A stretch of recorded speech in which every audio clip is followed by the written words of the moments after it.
Well, hello and good morning. Guess what? It's me, Kenny Polcari, your host of the party. And look where I am, back here in South Florida, in Jupiter, actually to be exact. I came home yesterday, had a beautiful United Airlines flight from Athens to Newark, New Jersey, and then I had a layover and another United Airlines flight from Newark to PBI, which got delayed by 2 hours because guess what? They put us on the plane and then they told us they didn't have a pilot. We had to wait 2 hours for the pilot to show up. By the time I got home this morning, it was 1:30 in the morning. So it was a long travel day. But guess what? Here I am, live and in color. And today is Tuesday, May 9th, 2023. And what is it that you need to know, right? Markets await this week's inflation data, right? Both CPI and PPI.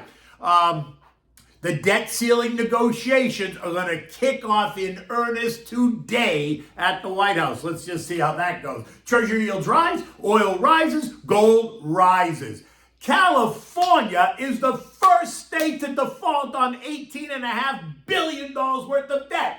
Yet Gavin is traveling the country telling us how to manage our own states financially as well as any other way. And what do we have for dinner? We're going to try this new spin on chicken Scarapiello. Look, stocks started the week a bit mixed, right? As investors and markets await the key economic data that's coming out this week. Like I said, your regional banks, which had started out the day strong yesterday, after having been beaten up last week, ended up giving up most of those gains. PacWest, which was under undue pressure last week, announced a dividend cut, and that gave investors an early reason to push the stock higher. It was up by 30% at one point, as investors are betting that the cut in the dividend raises their odds of survival. PacWest lost much of those gains, but by the end of the day was still up 3.7%. But that was not true of the broader group, right? The KBW Regional Banking Index lost 2.8%, while the KRE, which is the S&P Regional Bank ETF, gave up 2% as the nervousness continues.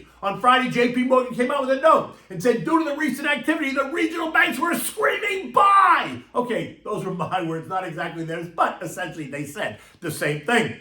On Friday, they did rally. The regional banks rallied nicely. But yesterday, concerns over what the week's eco data is going to say, along with nervousness over the lending environment and the possibility of a longer and deeper recession, gave investors a reason to be cautious. In the end, analysts are concerned that the primary risk is that small and mid-sized businesses will lose their borrowing power due to the ongoing turmoil in the banking sector and the economy. And that's going to and is resulting in tighter lending standards across the board. In fact, the Fed put out an opinion survey yesterday of senior loan officers. And guess what it said? Yep. It said credit conditions are deteriorating. Look, the last time I checked, deteriorating was not seen as a positive word in any context. So the algos did a 180 and sold off the stocks, right? Chicago Fed President Austin Goolsbee telling Yahoo Finance that he's getting vibes of the beginning of a credit squeeze. Think about that for a moment. Vibes of a credit squeeze. At the end of the day yesterday, the Dow lost 56 points. The S&P gained 2. The NASDAQ added 21, putting it now in bull market territory, right? It's up 20% off the December low. The Russell lost 6 points while the transports got smushed, right? They were down 108 points or about 0.8%. Economic data this week is all about both the CPI and the PPI. Tomorrow at 8:30, we're going to get the latest CPI report, and it is expected to show a month-over-month gain of plus 0.4%, which is up from last month's 0.1. And I think I suggested this was going to happen. Year-over-year is expected to be flat at plus 5%, which remains sticky. And if you take out food and energy, not sure why you would because we all need it, month-over-month is expected to be up 0.3, while year-over-year is expected to come in at plus 5.5%, both slightly lower than last month by about 0.1%. But that's after you take everything out that we need, like I said, food and energy.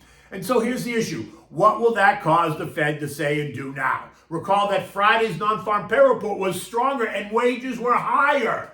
And that's not what the Fed wants to see. So if the CPI suggests that inflation is now remaining sticky, right, it's not continuing to subside, then I have to suggest that I do think we're going to see one more rate hike in June, and that's going to get us to the 5.25%, 5.5% terminal rate, right where the inflation figures remain stuck. Remember, economists and analysts have said that the Fed has to get the terminal rate above actually the rate of inflation. And so that's why it makes some sense to me. At least they want to get it to the point where we're at the level of inflation. We're not above it, but more importantly, we're not below it.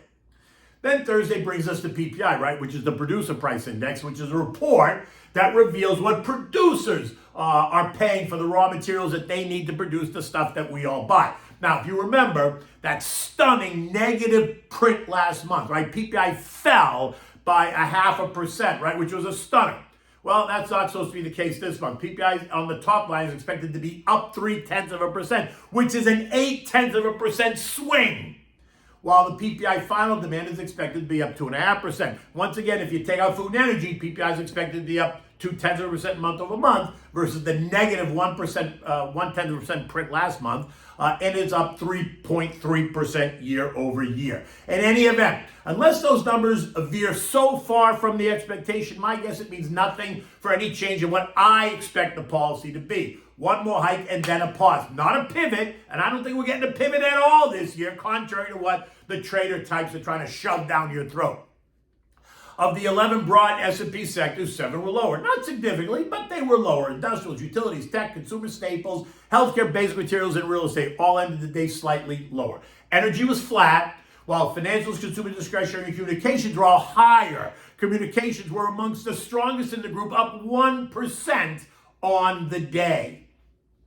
So they had a good day. Now, away from that, we saw strength in the home builders. You saw strength in retail, think discretionary spending. We saw strength in semis, metals and miners. Cybersecurity had a nice day, up nearly 1.7%. Coal stocks were strong, up 1%. Artificial intelligence, AI, saw buyers taking that stock, AI, up 2.8% on the day, which is C3.ai, right? The value trade, the SPYV, was flat, leaving it at 5% on the year, while the growth trade, the SPYG, was higher by about 1/10, leaving that trade up 10.7% year to date. And that makes sense, because if you look at the NASDAQ, it's up 18% year to date. So when you think of growth stocks, what do you think of? You think of NASDAQ. So the fact that those two are up like that makes perfect logical sense. Oil, which has been under pressure for 2 weeks, rallied hard on Friday, rising 4%. Think the strong NFP report and tons of short covering. And that continued on the path yesterday, rising by another 2.5% to end the day at 73.12. Right? This is all of those demand destruction stories and recession stories faded, and the shorts ran for cover. Many trader types that had sold oil down the past 2 weeks had an epiphany over the weekend, realizing that maybe the sell-off was just a bit overdone, and so the move higher continued. OPEC's latest monthly oil demand supply report is due out this Thursday, and the voluntary cuts that they announced the last time oil pierced $70 a barrel on the downside begin this month. Their next meeting is on June 4th. And if oil remains sub $75, then I expect we're going to hear them pounding the drum about more possible production cuts. Gold this morning is up $6 at $2,040 an ounce. Last week it rallied by about 4% before it backed off, all amid concerns of the global economy, the regional banking issues, and the now front and center debt ceiling standoff. It remains 2% higher than the lows earlier this month, and it is and if all those concerns that I just named, the regional banks, the debt ceiling, the recession, remain on center stage, then expect that we're going to see it trigger another move up in gold, because think of it as the safe haven asset. You know, if the shit hits the fan, investors are going to look for safety in gold and U.S. Treasuries, period, the end. Treasury yields are up. Right? The 3-month is yielding 5.23%. The 6-month is yielding just over 5%, while the 2 and the 10-year are yielding 3.97 and 3.48% respectively. The VIX, which is the fear index, which shot higher last week, has retreated right back to the lows. It's trading at 1765, leaving it closer to the recent low, suggesting that there's complacency, which I think is a little bit of a danger. Look, anxiety is building, which does not mean we're going to have a crash. It just means you have to remain cautious. The banking sector turmoil is not over, right? They're going to make dramatic headlines with the debt ceiling debacle. And in fact, yesterday, Treasury Secretary Janet Yellen told us that a failure to raise the debt ceiling would be a catastrophe. Come on, stop with the histrionics. They're going to raise it. We all know they're going to raise it. But any of the turmoil created by all this is going to present opportunities for the long-term investor. Look, in the end, the economic tone remains negative. Concerns rising over what the next Fed move will be and what the economic data is going to tell us. California is now the first state to default on $18.5 billion worth of debt. Just Google it. You can find it in a range of places, right? It's not me just making it up. It's out there. You can see it. Yet Governor Gavin Newsom is out traveling the country telling us how to run our states as he's clearly gunning for Joey's job. Now, look, here's on a side note, this is not political, but here's my bet about what's going to happen. I don't think neither Biden or Trump are going to be the ticket names in the November 2024 election. I think the DNC is going to take Biden out at the convention, right, due to some issue, cognitive, whatever, when it's too late to showcase anyone else, and they're going to put Gavin in while the Republican national candidate is not yet showing himself or herself. I think the country is tiring of 80-year-olds, and they're looking for fresh names, fresh faces, and fresh ideas. That's all. And that, too, is going to cause some noise in the markets. But until that happens, you can't really handicap it, so you have to stick to your plan and build a defensive portfolio. Look, U.S. futures this morning are down. Dow's down 140, the S&P's down 18, the Nasdaq's down 65, and the Russell's down by 8. No surprise.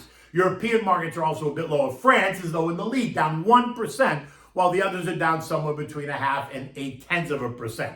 The S&P last night closed at 4138, down 56 points. I've been saying that it feels tired to me, and that the recent high of 4165 feels toppy-ish, right? I continue to believe that's the case. The 50-day moving average is now at 4,045, and a test of that would not be a surprise at all. Investors are going to have to decide. Today starts the White House meeting of both sides and discuss the debt ceiling. And both sides have to win something. JoJo has to appear as if he did not give up anything, while Kevin McCarthy needs to show that he got something. In any case, you got to grab your popcorn, because the show is about to begin. As a long-term investor, and this is what it's always about on this, right? As a long-term investor, you're going to stick to your plan. Build a more defensive portfolio, help you weather the storm. Use short-duration treasuries as a holding place for cash until you get ready to deploy it, while using the contra trades to help you protect in a downdraft, right? So the PSQ, the DOG, or the SH. In the end, broader market weakness presents an opportunity in the big mega cap names across all the sectors for the long-term investor, and all the noise certainly creates opportunity for the day trader or the short-term investor. Okay, great. So what do we have for dinner tonight? Well, here's a spin on a classic Italian dish. It's chicken Scarapiello, which is really chicken and sausages and artichokes. It's really a delicious dish. But this one calls for chicken, sweet sausage, sweet vinegar, peppers. Right? Like I said, so it is a little bit of a take on the dish, right? You can use hot cherry peppers if you want. I cannot because I'm allergic, but you want to go for hot cherry peppers, go right for it. For this, you're going to need thighs and legs, right? You want the bone on and the skin on. You need salt and pepper, olive oil, sweet Italian sausage. You need vinegar peppers, garlic, white wine, chicken broth, marinated chicken hearts. You want thin sliced potatoes, salt and pepper, flour. And this whole thing should take you about an hour from start to finish. Preheat your oven at 375 degrees. Preheat the grill for cooking the sausages. Season the chicken pieces with salt and pepper. Heat some oil up in a frying pan. When it's nice and hot, add the chicken pieces to the hot oil, brown it on all sides. You're going to hear it sizzle. It might take you 10 minutes or so to brown it all up. Nice and juicy, delicious. While this is cooking, you want to place the sliced potatoes in a baking dish. Season it with salt and pepper and a splash of oil. Now remove the chicken from the frying pan and place it in the baking dish on top of the potatoes and put it in the oven and continue to cook for about 30 minutes, covered. Next, go outside and cook the sausage on the grill, right? Careful, you don't want to burn it, so be there. Maybe it's going to take you 10 minutes in total to cook the sausage, not a big deal. Remove it from the grill, let it rest for 2 or 3 minutes, and then cut it into bite-sized pieces. That's all, just bite-sized pieces. In the meantime, add the chopped garlic to the frying pan that you used for the chicken, along with the sliced vinegar peppers. Saute those around. Now add the sausage and some white wine and reduce it for about 5 minutes. Next, add the chicken broth and the artichoke hearts. Saute again for another 5 to 8 minutes. Now, on medium low. In a separate bowl, whisk together some flour and milk, right? You can use water. I prefer to use milk. Add that to the frying pan. Allow it to cook. It's going to thicken the sauce. Don't make it so thick, but you can feel as you go along.